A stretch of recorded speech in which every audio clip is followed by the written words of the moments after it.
Time ago, when America was young, speakers weren't as style-conscious as they are today.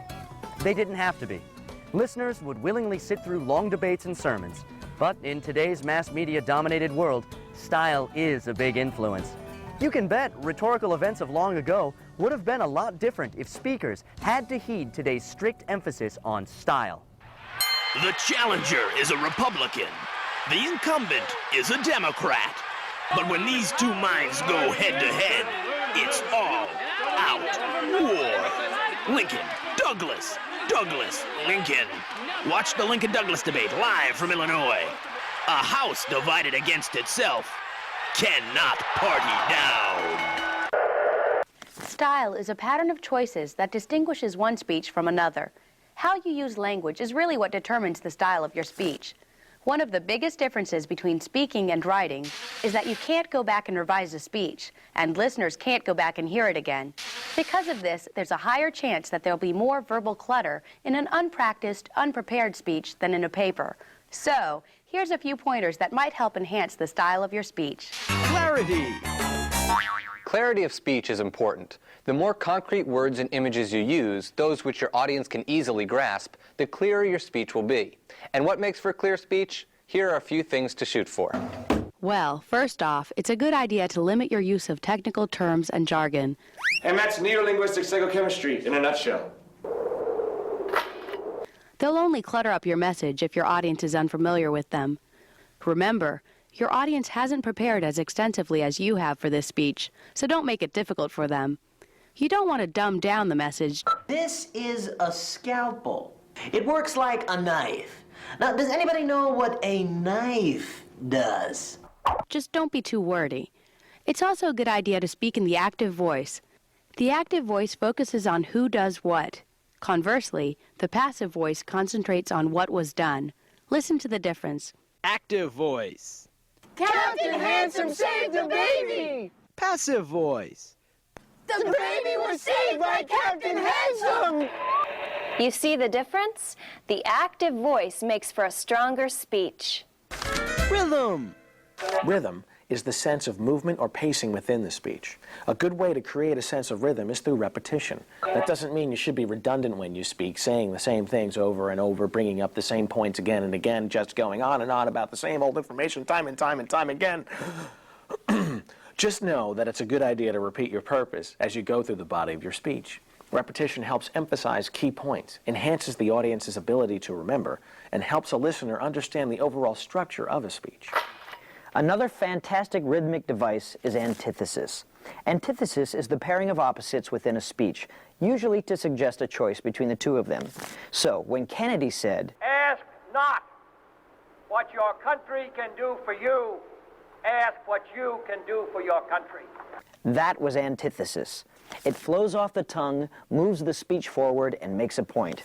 Here's a little-known example of another Kennedy antithesis. Error, this is not a sandwich with mayo on the side.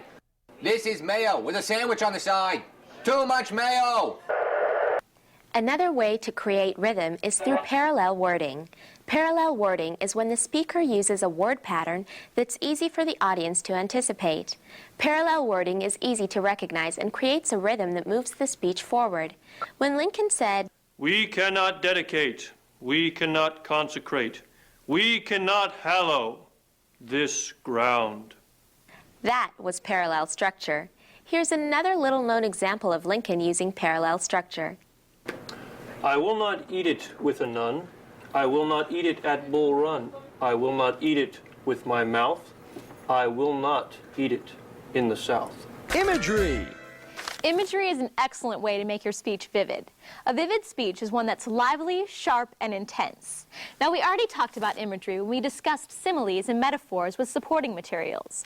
But the concept of imagery is worth bringing up once more while we talk about style. You see, the more you tap into your audience's 5 senses, the more successful your speech will be. Similes and metaphors do that. So does a device called onomatopoeia. Now, I know onomatopoeia sounds like an exotic and cruel name to give your child.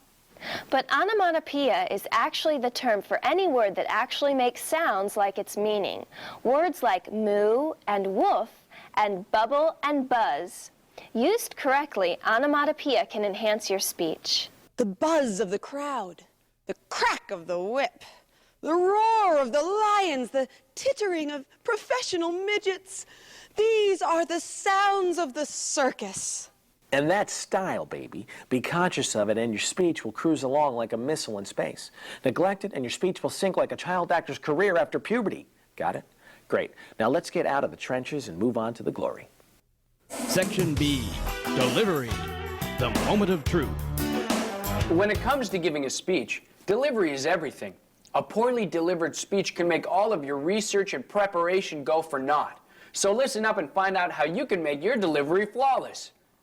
If you haven't already guessed, delivery is the presentation of a speech. Delivery involves use of the voice and body to create a desired effect. Good delivery has 3 general characteristics.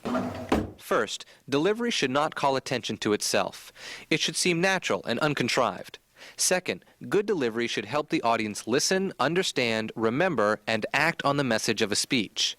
And lastly, effective delivery should create a sense of empathy in the audience, a sense that the speaker feels what the listeners feel and knows what they think. The million-dollar question? How can you make these things happen during the delivery of your speech? The million-dollar answer? Well, success in delivery lies in 2 main areas, physical aspects and vocal aspects. We'll tackle physical aspects first. Physical aspects. Use of the body and physical movement will always influence an audience's first impression of a speaker. It'll also affect their willingness to take the speaker seriously. Changes in bodily placement and physical movement can even help mark transitions in a speech and keep an audience focused on the main message. The gist of all this? Physicality is important while delivering a speech. That in mind, let's look at a few aspects of appearance and body movement and find how they can work for you. Attire. What you wear really depends on the event at which you're delivering the speech. Some settings are formal, some more casual. So it's really important to know as much as possible about your setting before the speech. You don't want to give a toast at a wedding wearing snow pants and a tank top. One rule of thumb, speakers usually dress slightly more formally than the audience members. Speakers have to look somewhat professional, or at least well-kempt, in order to enhance their credibility. A speaker who constantly pushes hair out of her face, adjusts his Red Sox hat, or wears clunky yard sale jewelry distracts the audience from the main purpose. Basically, put a lot of thought into how you dress. The last thing you need is for your pants to have an effect on the impact of your speech. Yes. Yeah. Posture. Posture is another major physical aspect of public speaking. How you carry yourself affects your audience's opinion of you. When you speak, make sure you stand up straight but not rigid. It's never a good idea to shift your weight from one foot to the other, and try not to cross and uncross your legs. Also, make an effort not to lean forward onto the desk or podium. Just take time to make yourself comfortable before a speech. You can make yourself comfortable by breathing naturally and standing with your feet roughly shoulder length apart. Your posture should say, "Doggone it, I'm stable," and "By Job, I'm assured." The trick of it is, you should be relaxed without looking sloppy. If you can hack it, your speech will improve that much more. Body placement. A lot of the time, speakers trap themselves behind a podium. They cling to it and use it as a crutch. This is limiting. If you're speaking from behind a podium, it's a good idea to step away occasionally. You don't want the podium to be a barricade between you and the audience. Movement in the direction of the audience shows you trust them. Movement's also a good way to make clear transitions within a speech. If you're moving on to discuss a different point, movement of your body can let the audience know that. Gestures. Gestures are equally important in the physical presentation of your speech. Gestures are the movements of your hands and arms during your speech, and they're used to emphasize your ideas. Incorporating gestures into a speech is sometimes a problem for speakers. Speakers are usually pretty conscious of their hands. A lot of the time they have no idea what to do with them.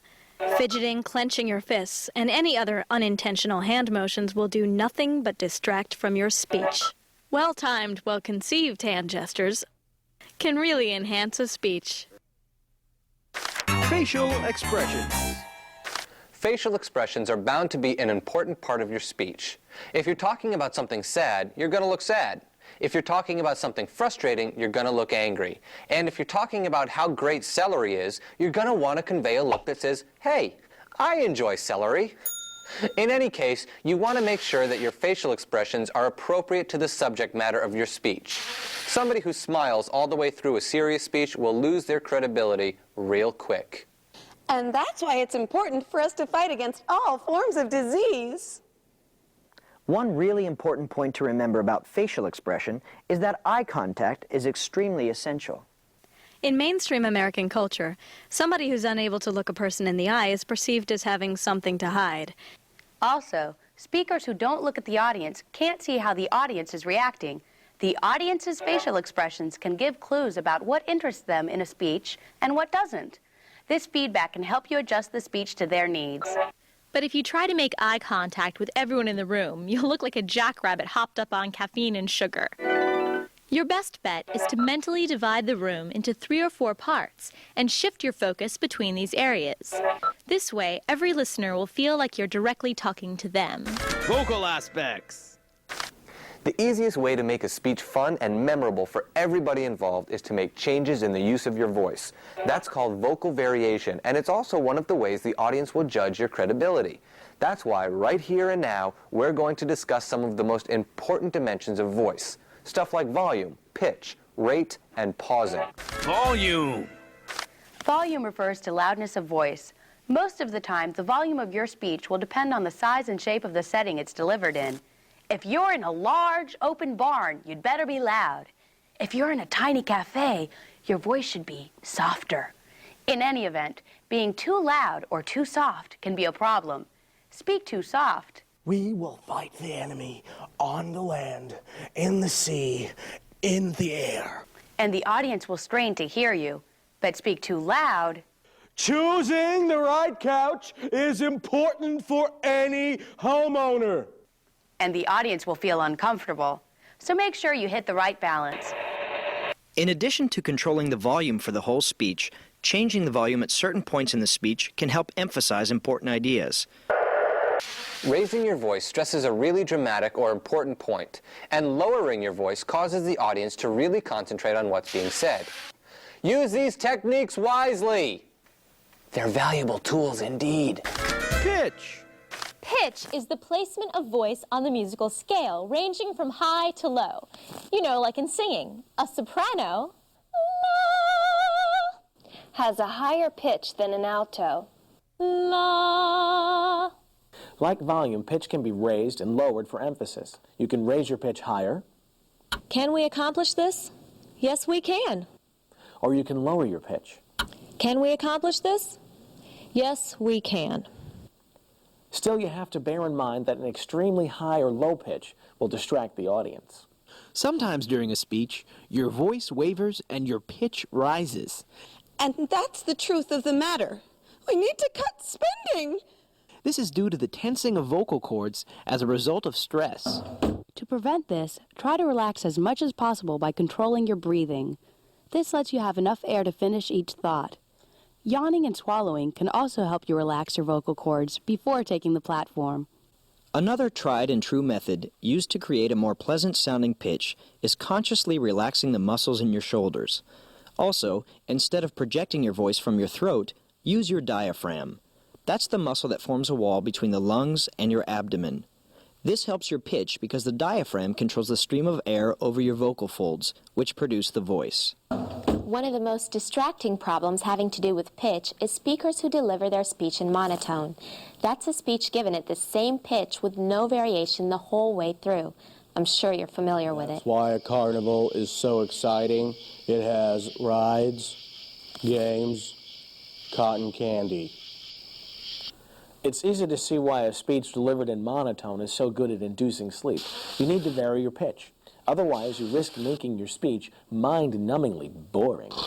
Just be aware of the quality of your voice, and you'll be better able to adjust your overall vocal delivery. Swing, bada, bada, bada, bada, swing! Rate. The rate is the speed at which a person speaks. It seems so often in this world of ours, people either speak a mile a minute or like a slug on a bad night's sleep. Where's the even keel? Where's the happy median? Well, when it comes to your rate of speech, the happy median is what you need to strive for. The average rate of speech is about 125 to 150 words per minute, but rate, like pitch, can really increase if you get nervous. This isn't good for a bunch of reasons. First, Racing through your speech makes it really difficult for the audience to follow your ideas. If you're cruising through your speech like a chimpanzee on a Mountain Dew high, the audience doesn't have time to process and react to what they hear. Secondly, if you're rushing yourself, you'll leave the audience with the feeling that you want to leave the stage as soon as possible. If you need to slow down your rate of speech, controlled breathing will help you relax and put on the brakes. But don't overcompensate and go too slow. If you go at a snail's pace, you'll give the audience a chance to write shopping lists in their head or possibly remember that they left the stove on. So keep that rate even, unless you have something you want to emphasize. A lot of the time, varying your rate can be critical. For example, slowing down your rate can communicate serious, calmness, or sadness. And if we don't save our environment, who will save us? While speeding up your rate can convey suspense or anger. Lumberjacks cut down trees every day. Corporations bulldoze forests. But how can we live without shade? So don't be afraid to vary your rate. Changing your rate as you go can really affect the meaning of your speech. Enunciation. Enunciation is kind of similar to articulation. Enunciation is precision and distinctness in sounding words, so you have to make sure to speak distinctly. Then again, just like everything else, this rule isn't gospel. Some people over-enunciate, speaking in an overly precise fashion. George Jefferson. Who is he, and what does he have to do with you? This can come off as pompous and condescending. That's bad. Over-enunciating will only take away from your message, so try to speak distinctly, but naturally. Enough said. Pronunciation. Pronunciation is the way of speaking a word which is generally accepted and understood. There's a lot of ways to mispronounce a word. There's accenting the wrong syllable. We must strive to ban nuclear weapons. There's pronouncing a vowel short when it should be long, or vice versa. We must strive to ban nuclear weapons. And then there's messing up the word altogether. We must strive to ban nuclear weapons. There's no doubt that mispronunciation can affect a speech negatively. It can prevent your audience from understanding the meaning of a word, or it can call attention to itself and reduce your credibility. The audience will wonder if you really know your stuff when you can't pronounce the words in your own speech. So, if you're unsure about the pronunciation of a word, make sure you look it up or substitute another word in its place. We must strive to ban weapons of mass destruction. And those are the ins and outs of delivery. You learn stylistic techniques like parallel structure. We cannot, we will not, we must not go without a recreation center. Antithesis. The question is, not how can we save our money, but how can our money save us? And imagery. I can still hear the lonely plink of broken glass falling against the pavement. You also got the heads up on rate. Anyone will tell you we must quickly charge forward. And volume. But the naysayers will tell you a community center wastes money. You've learned the most important basics of vocal delivery. Keep them in mind and the audience just might fall down at your feet. Jim, they'll yell, or Terry, or whatever your name is. Your speech is so good, we would like to buy you lunch and give you money. And you'll be happy. Happy like a fox. Because you know all they want is your public speaking secrets. Don't give them away. Make them earn it. You'll be glad you did. And that's the end of our program. Now you can sit back and let all that newfound public speaking knowledge sink in. Or you can get out there and speak up a storm. If you have any questions, just give us a call at 1-800-238-9669. And for more information, check us out on the web at www.standarddeviants.com. Good luck on your future speaking endeavors. And by the way, if this program pays off and you become famous or wildly successful, mention us, okay?